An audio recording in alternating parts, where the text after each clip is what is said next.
नमस्कार, बहुत स्वागत है आप सभी का। टीवी 100 देख रहे हैं आप। आपके साथ मैं हूं स्वीति दीक्षित। और वंदे मातरम ये सिर्फ दो शब्द नहीं, यह आजादी की हुक्कार है, ये क्रांति की पुकार है, ये भारत की मिट्टी का जय घोष है। लेकिन आज इसी वंदे मातरम पर सियासत क्यों? जिस गीत ने अंग्रेजों के खिलाफ लड़ने वालों में जोश भरा, आज उसी गीत के 2 अंतरे बनाम 6 अंतरे पर देश की राजनीति आमने सामने है। और सुनिए, ये विवाद आज का नहीं, 7 नवंबर 1875 को बंकिम चंद्र चट्टोपाध्याय ने इसकी रचना की। 1882 में आनंद मठ में ये प्रकाशित हुआ और आज 150 साल बाद भी वंदे मातरम सियासत के केंद्र में है। कांग्रेस कह रही है कि हम 1937 के फैसले पर कायम है, सिर्फ पहले 2 अंतरे। बीजेपी का सवाल, आखिर पूरा वंदे मातरम क्यों नहीं? गृह मंत्री अमित शाह ने कांग्रेस के फैसले को देश विरोधी तक बताया है और आरोप लगाया कि कांग्रेस फिर तुष्टीकरण की राजनीति पर लौट रही है। तो आज का पहला सवाल ये है, क्या वंदे मातरम को छोटा किया गया या इतिहास के मुताबिक गाया गया? 1937 का फैसला आखिर क्यों हुआ? अब जरा इतिहास के पन्ने पलटिए। वंदे मातरम के शुरुआती 2 अंतरों में मातृभूमि की सुंदरता और वंदना है, लेकिन आगे के हिस्सों में दुर्गा, लक्ष्मी और सरस्वती जैसे धार्मिक प्रतीकों के संदर्भ आते हैं। इस धार्मिक इमेजरी को लेकर आपत्तियां उठी है और 1937 में कांग्रेस ने राष्ट्रीय सभाओं के लिए शुरुआती 2 अंतरों को अपनाने का फैसला किया। तो सवाल, क्या यह तुष्टीकरण था या फिर एक बहुधार्मिक देश को साथ रखने की कोशिश? बीजेपी कहती है कांग्रेस ने वंदे मातरम के साथ अन्याय किया, उधर कांग्रेस कहती है हम वही कर रहे हैं जो आजादी से पहले हुआ था। यानी एक तरफ 1937 का इतिहास, दूसरी तरफ 2026 की राजनीति। तुष्टीकरण या राष्ट्रवाद? बीजेपी का आरोप, तुष्टीकरण के लिए वंदे मातरम को बांटा गया। कांग्रेस का पलटवार, बीजेपी राष्ट्रीय गीत को राजनीतिक हथियार बना रही है और ये आग अब सिर्फ संसद तक सीमित नहीं। वंदे मातरम पर बहस राजनीति से निकलकर सिनेमा और समाज तक पहुंच चुकी है। आज बहस होगी इतिहास पर भी, कानून पर भी, राजनीति पर भी और राष्ट्र भावना पर भी। क्योंकि मुद्दा सिर्फ ये नहीं है कि कौन सा अंतरा गाया जाए, मुद्दा ये है वंदे मातरम पर देश की राजनीति आखिर इतनी बेचैन क्यों है? आखिर क्यों वार पलटवार का सिलसिला जारी है? तो वहीं देखिए, इस पूरे मामले पर कंगना रनौत और शर्मिला टैगोर के भी वार पलटवार हो रही हैं। यानी कि ये पूरा का पूरा मुद्दा जो है वो बॉलीवुड में भी जाता हुआ नजर आ रहा है। यानी कि बॉलीवुड के गलियारों में भी अब वंदे मातरम की गूंज सुनाई दे रही है, जहां एक तरफ शर्मिला टैगोर कह रही है कि शुरुआती के 2 छंद ठीक है, लेकिन उसके बाद दुर्गा मां का जिक्र होता है, जिसकी वजह से लोगों को असहज हो सकते हैं। वहीं कंगना रनौत कह रही है कि आप धार्मिक नजरिए से क्यों देख रही हैं इसको, आप इसको राष्ट्र के नजरिए से देखिए। राष्ट्र के नजरिए से देखने के बाद ये चीज आपको समतल नजर आएगी। लेकिन अब ये वार पलटवार कहां जाके रुकेगा? क्योंकि कांग्रेस ने साफ तौर पे कह दिया था कि हम 2 छंद ही पढ़ेंगे, 2 छंद से ज्यादा कांग्रेस के कोई भी नेता प्रवक्ता नहीं पढ़ेंगे। वहीं दूसरी ओर बीजेपी की कह रही है कि आखिर दिक्कत क्या है तो वंदे मातरम राष्ट्र के लिए है, राष्ट्रगीत है, ये दिक्कत कहां आ रही है? तो ये सवाल अब लगातार उठता आ रहा है कि आखिर इस वंदे मातरम को लेकर अब वार पलटवार का सिलसिला जारी है। इस वंदे मातरम को लेकर अब क्या बीजेपी वर्सेस कांग्रेस के साथ साथ कंगना रनौत वर्सेस बॉलीवुड होगा या फिर बॉलीवुड में राष्ट्रीय गीत को जगह मिलेगी? क्योंकि जब से इसका जिक्र हुआ है और जब से ये स्वतंत्रता दिवस में लाल किले की प्राचीर पर गाया गया पहली दफा, उसके बाद से अब सियासी गलियारों में इसकी गूंज भी साफ तौर पर सुनाई दे रही है और लगातार ये भी कहा जा रहा है कि आखिर क्या ऐसी दिक्कत है कि वंदे मातरम सिर्फ 2 छंद ही गाए जाएंगे। चलिए इसी पे चर्चा करेंगे, तो मेहमान भी हमारे साथ जुड़ेंगे, लेकिन ये समझना बहुत जरूरी हो जाता है कि क्या आखिर वंदे मातरम से दिक्कत है। तमाम मेहमान हमारे साथ जुड़ चुके हैं। श्वेता दुबे प्रवक्ता है बीजेपी की, बहुत स्वागत है श्वेता जी आपका। पद्मा रानी कांग्रेस की नेता है, बहुत स्वागत है पद्मा जी आपका भी। अमित तिवारी राजनीतिक विश्लेषक के तौर पे हमारे साथ जुड़ चुके हैं, बहुत स्वागत है अमित जी आपका भी। पद्मा जी, 2 छंद ही गाना है बस, उसके आगे राष्ट्रगीत नहीं है। क्या 2 छंद से राष्ट्रगीत सिमट के रह जाता है? नमस्कार जी आपको और आपके दर्शकों को। बात यहाँ पे 2 छंद या 6 छंद की नहीं है, बात यहाँ पे वंदे मातरम के इतिहास की है। जब अगर आप इतिहास देखिएगा 1875 में जब ये पहली बार ये गीत लिखा गया था, वो किस लिए लिखा गया था?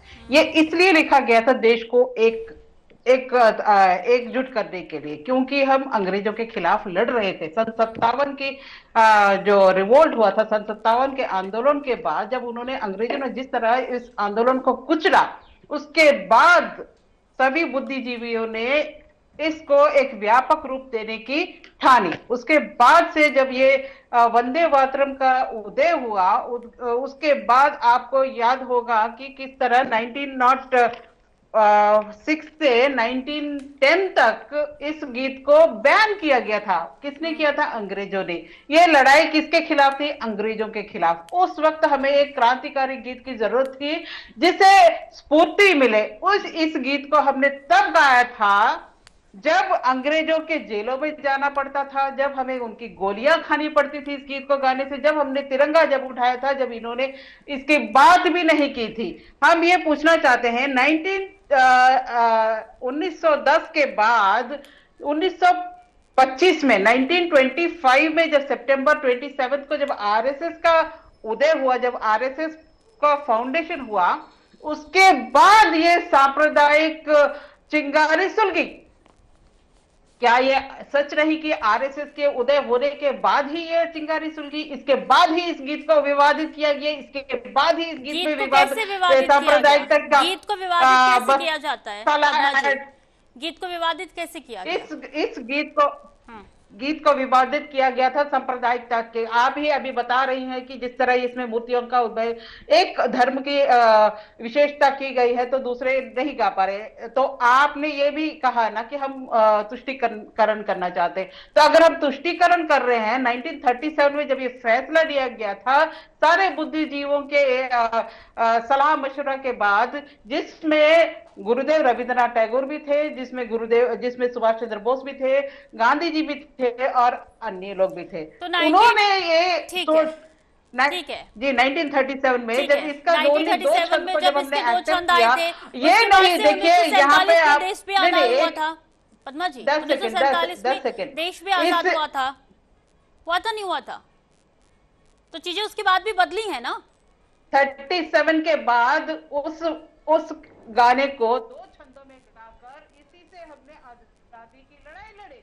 उसके बाद जब पहली बार 15 अगस्त 1947 को ये गाना गाया गया था, लाल किले की प्राचीर से सुचेता कृपलानी जी ने गाया था 1947 में। उसके बाद 1950 में भी संविधान सभा ने इसके 2 ही छंद को अपनाया था। उस वक्त तो उसके बाद खुद इन्होंने क्यों ने कहा कि 6 बंकिम चट्टोपाध्याय ने उसको ऐड किया 4 छंद करके, और उनको अपनी उस उपाधि में शामिल किया था। उन्होंने ही तो ऐड किया था, 2 के बाद 4 6 छंद हो गए।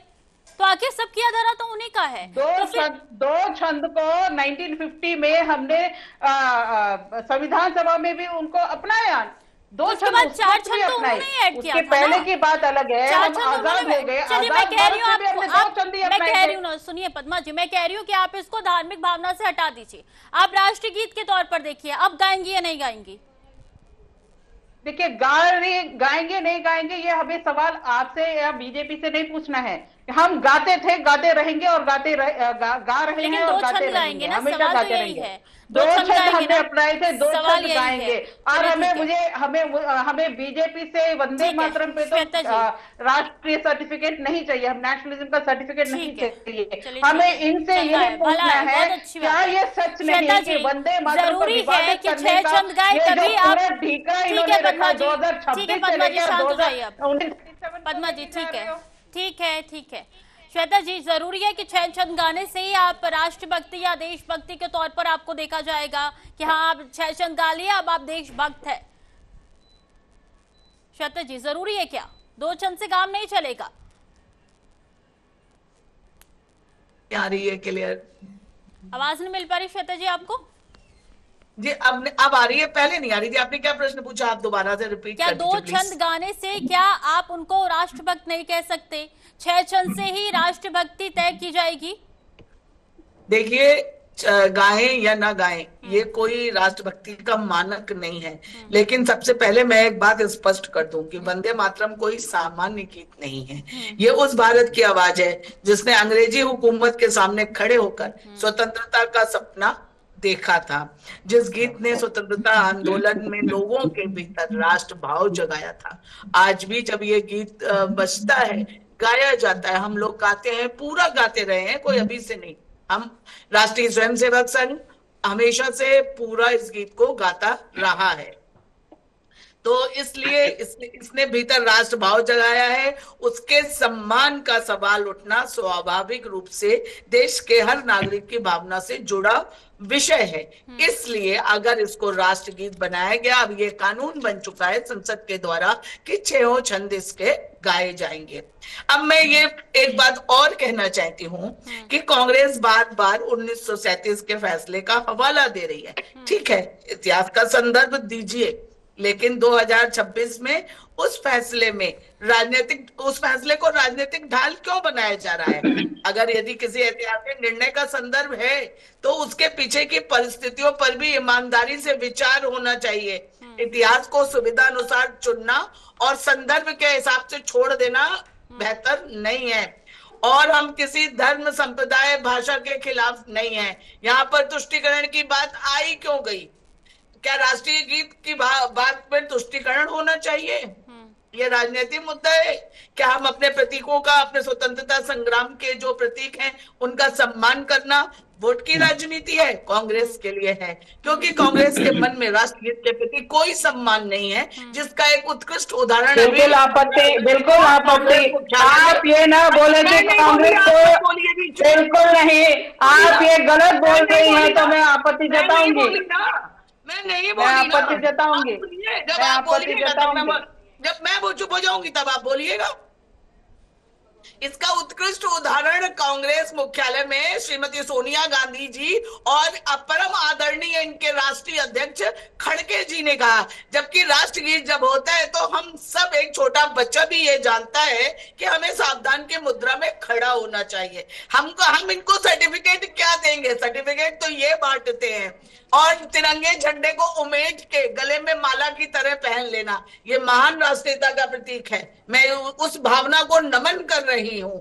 हम क्या क्वेश्चन उठाएंगे? देश की जनता देख रही है और ये विवाद का विषय नहीं है। हम सांस्कृतिक पुनरुद्धार के लिए, ये हमारे घोषणा पत्र में था जो हम कार्य कर रहे हैं। हम अपने आस्था के विषय, अपने स्वतंत्रता संग्राम के जो प्रतीक है और सांस्कृतिक पुनरुद्धार, ये भाजपा का चुनावी घोषणा पत्र में था और ये हमारा आधार था। और हमें 150 साल हुए हैं, इसलिए हमने वंदे मातरम को सम्मान दिया है और इसको संसद ने कानून बनाकर पास किया है। जो संविधान की पुस्तक दिन भर हाथ में लेके घूमते हैं, क्या वो संसद के द्वारा पारित कानून को नहीं मानेंगे? अमित जी भी हमारे साथ जुड़े हैं राजनीतिक विश्लेषक के तौर पर। अमित जी, क्या जरूरी है कि हम छह छंद गाएंगे तो ही हम राष्ट्र के समर्पित अपना नाम दर्ज करा पाएंगे? और अगर छह छंद है तो छह छंद गाने में दिक्कत क्या है? दोनों तरफ से अपना नजरिया रखेगा। देखिए, नजरिया सिर्फ इतना है, आप इस बात को ऐसे समझें कि हर सरकार की अपनी एक जिम्मेदारी है। उस समय देश परिस्थिति जो समय काल था उसके हिसाब से कांग्रेस ने अपना एक निर्णय लिया और उसमें बहुतायत में जो हमारे पूर्व के चाहे सरदार वल्लभ भाई पटेल की बात करें, चाहे हम गुरु रविन्द्रनाथ टैगोर की बात करें, वो देश काल समय परिस्थिति के हिसाब से लिए गए निर्णय थे। आज जो देश काल समय परिस्थिति है उसके हिसाब से सरकार ने निर्णय लिया है। अगर वो राष्ट्रीय गीत है हमारा तो जाहिर सी बात है उसको हमें मानना चाहिए। इससे कहती है कि अगर उनके अमित जी आपकी आवाज नहीं मिल पा रही, शायद अपना कनेक्शन देखिएगा। वापस आऊंगी मैं एक बार फिर से आपके पास। पद्मा जी बात रखिए अपनी। जी देखिए, आरएसएस हमें कह रही है कि हमने स्फूर्ति ली और स्वतंत्रता आंदोलन लड़े। कब लड़े थे भाई, कहाँ लड़े थे, हमें बताइए। तो आरएसएस ने आजादी के पहले अभी बताऊंगी। अब आप बीच में ना बोलिए। मैं भी आपको बताऊंगी, आपका ज्ञान कम है।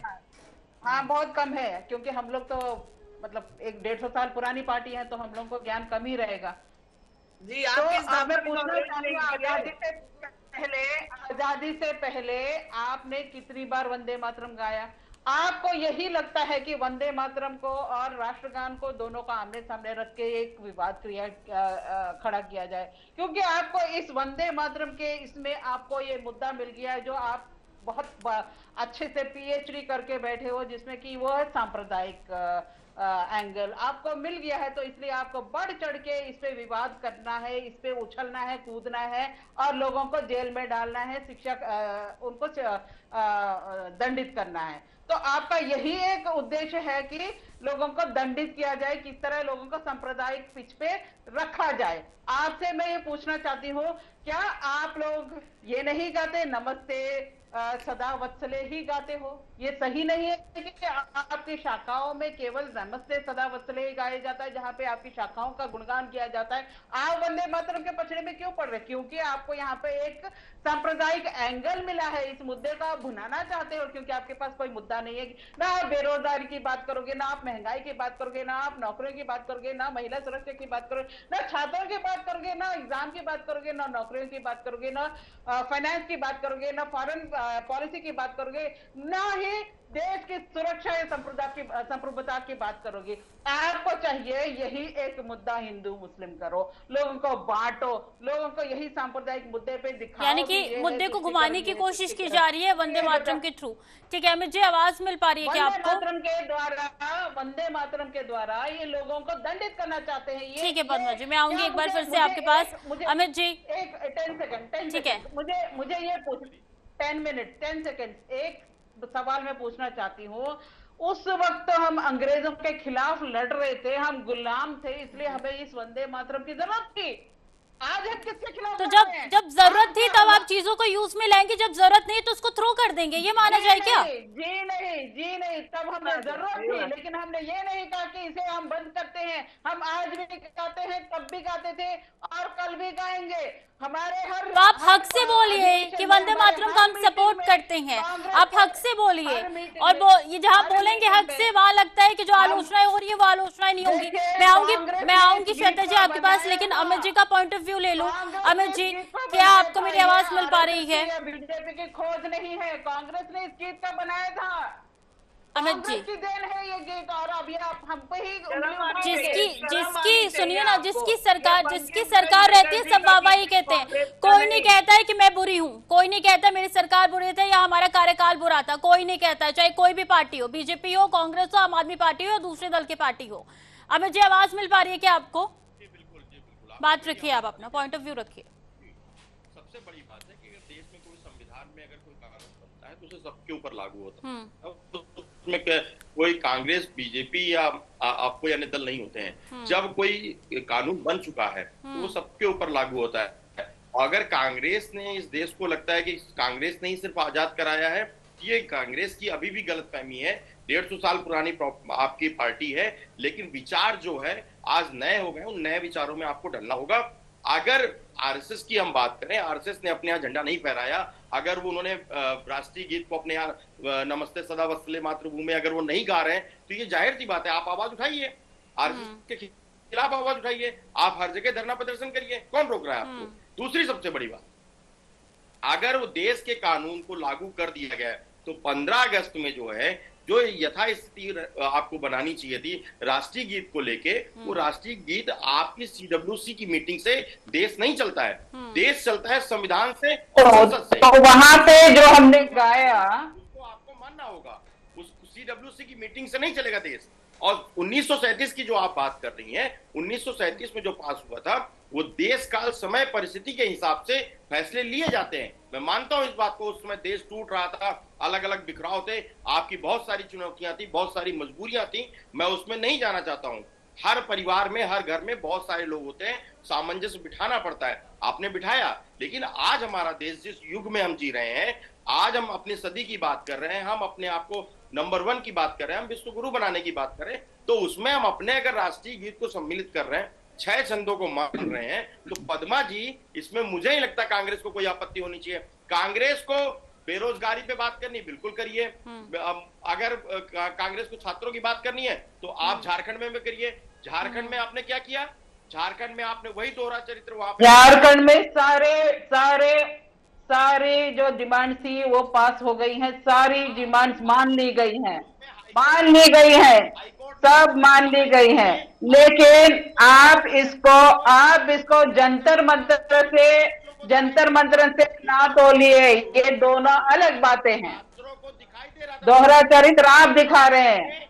पद्मा जी आप इसको मानिए कि पूरे बच्चों को जब दिखाई दे रहा था, आपकी राजनीति साफ साफ झलक रही थी कि आप निर्णय लेंगे और जो पुराने अभ्यर्थी हैं, जो चयनित हो चुके हैं, वो हाईकोर्ट जाएंगे, वहां से स्टे मिल जाएगा, दोनों में बिखराव होगा। जो चयनित अभ्यर्थी हैं वो भी आज धरना प्रदर्शन दे रहे हैं, और जिनके परीक्षा जो बोल रहे हैं कि परीक्षा लीक हो गई थी, वो भी आज धरना प्रदर्शन पे हैं। तो झारखंड में जो स्थिति आपने कमोबेश बनाई हुई है, आपने छात्र वर्सेज छात्र कर दिया है। अब लड़े आपस में बैठ के छात्र, आपने क्या सोल्यूशन निकाला? छात्रों को सोल्यूशन क्या दिया आपने? कोई सोल्यूशन नहीं दिया, छात्र वहीं के वहीं हैं। सीधा सवाल है कि सबको ये वंदे मातरम के 6 छंद पढ़ने चाहिए या नहीं? निश्चित तौर पे पढ़ने चाहिए। अगर देश में कोई कानून बनाया जाता है तो वो किसी एक व्यक्ति विशेष के लिए नहीं है। देश में जो रह रहा है वो भारतीय संविधान के आधार पर रह रहा है और भारतीयता के आधार पर। जी, फिर पद्मा जी के पास जाऊंगी। श्वेता जी, 6 छंद पढ़ने जरूरी है? जी, मैं अमित जी की बात को ही आगे बढ़ाऊंगी, और जो राष्ट्रीय स्वयंसेवक संघ पर मैं 2 बातें स्पष्ट करना चाहूंगी कि राष्ट्रीय स्वयंसेवक संघ की जो देशभक्ति पर प्रश्न चिन्ह उठता है कि स्वतंत्रता संग्राम हमने नहीं लड़ा, लेकिन इनको पता नहीं है शायद, कांग्रेस परिवारवाद का जो चश्मा है उसके इतर कुछ देखता नहीं है। तो मैं ये बताना चाहूंगी कि उस समय स्वतंत्रता संग्राम के समय कोई कांग्रेस, ये राहुल जी और सोनिया गांधी वाली कांग्रेस नहीं थी। कांग्रेस एक स्वतंत्रता संग्राम लड़ने के लिए एक संगठन था जिसमें हर जाति, हर समूह, हर धर्म, हर संप्रदाय के लोग थे, और उनका केवल एक मूल उद्देश्य था। आपकी कांग्रेस काम नहीं कर रही है क्या? आपकी कांग्रेस, तब की कांग्रेस अलग थी श्वेता जी। जी एकदम थी। अभी आप पूरी बात सुनिए। उसके बाद जब हमें स्वतंत्रता प्राप्त हो गई तो महात्मा गांधी जी ने स्वयं कहा था कि अब कांग्रेस का रहने का कोई औचित्य नहीं है, क्योंकि जिसके लिए इसका गठन किया गया मार दिया गया, इसलिए हमने प्राप्त कर लिया है। और रही बात, आपने जो कांग्रेस के नेताओं ने आजीवन कारावास काटा, वो महलों में काटा, आराम से काटा। हमारे वीर सावरकर जी ने काला पानी झेला, 1 उम्र में 2 उम्र कैद की सजा झेली, नाखूनों से कविताएं लिखी हैं सेलुलर जेल में। हम थोड़ी बोल रहे हैं, सेलुलर जेल की दीवारें बोल रही हैं। तो पता चल जाता है कि किसने स्वतंत्रता संग्राम में भाग लिया और कितने उससे लिया। और अभी आप कह रही थी कि इस गीत को, ये गीत आनंद मठ नामक उपन्यास का है जो श्री बंकिम चंद्र चटर्जी के द्वारा रचित था। इसमें चटर्जी जी के द्वारा यही रचना है जिसको बाद में राष्ट्रीय गीत का रूप दिया गया। और वंदे मातरम किसी एक दल की संपत्ति नहीं है, किसी एक समुदाय के खिलाफ नहीं है, और किसी चुनाव का हथियार भी नहीं बनना चाहिए। ये भारत की स्वतंत्रता के चेतना का हिस्सा है, और हमें गर्व के साथ कौन सी स्वतंत्रता की लड़ाई लड़ रहे हैं आप? भूल कर इसको गाना चाहिए और इसका कोई विरोध नहीं करना चाहिए।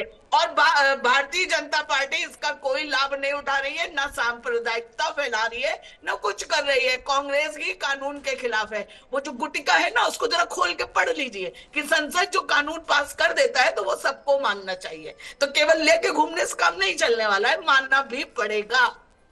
पद्मा जी,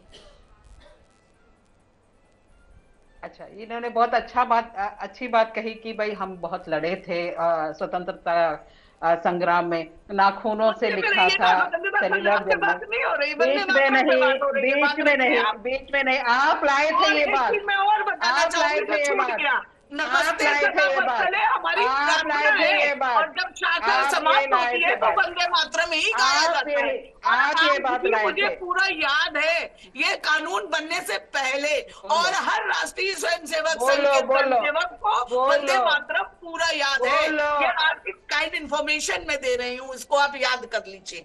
अभी कानून आपका बनने से सर्टिफिकेट पहले हम लोग ने याद बक- नहीं बक- किया। ठीक है श्वेता जी, श्वेता जी, बग नहीं है, ये पद्मा जी। सही बात है, इसको अपने श्वेता भेजे जी में घुसा आऊंगी लीजिए। मैं, आपके पास वक्त का माव है। पद्मा जी, अच्छा देखिए, इन्होंने कहा ना कि सेल्यूलर जेल में नाखूनों से लिखा गया था। सेल्यूलर जेल में वो पहुंचे किस लिए थे, किसी को पता है? ईव टीजिंग के मामले में उनको जेल हुई थी। उन्होंने एक फ्रांस की एक महिला पे हाथ डाला था, इसलिए उनको जेल हुई थी। ये संग्राम के लिए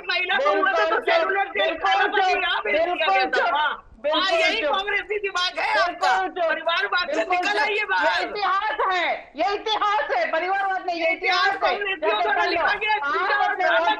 है।